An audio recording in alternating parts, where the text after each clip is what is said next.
camions et de blindés, équipés d'artillerie lourde. Nous sommes près de la ville de Brest, à l'ouest de la Biélorussie, à une 50aine de kilomètres seulement de la frontière avec l'Ukraine, selon ces images tournées par le ministère de la Défense russe. Aux soldats au sol s'ajoutent de très nombreux avions de chasse. Un déploiement de forces dans le cadre d'exercices militaires conjoints prévus jusqu'au 20 février. Ce mercredi, le voisin lituanien ne cachait pas son inquiétude. Je dirais que le nombre de soldats approche rapidement les 30 000.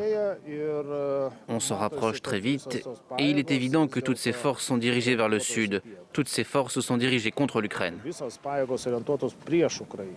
30 000 soldats russes, soit 4 fois plus que lors des exercices habituels. De récentes images satellites montrent aussi ce qui ressemble à des lanceurs de missiles déployés près de Yelsk, à 200 km de Kiev. L'exercice en Biélorussie, qui n'est pas loin de l'endroit où nous parlons aujourd'hui, est extrêmement préoccupant. Il s'agit en effet d'un exercice massif, comprenant non seulement un grand nombre de troupes russes, mais aussi des capacités haut de gamme. C'est pourquoi nous faisons de notre mieux, de la manière la plus sincère et la plus ouverte, pour emprunter la voie de la diplomatie.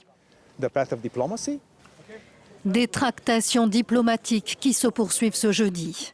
À la manœuvre, le chancelier allemand Olaf Scholz qui reçoit les dirigeants des 3 pays baltes, Lituanie, Estonie et Lettonie en première ligne dans ce face-à-face entre l'OTAN et la Russie.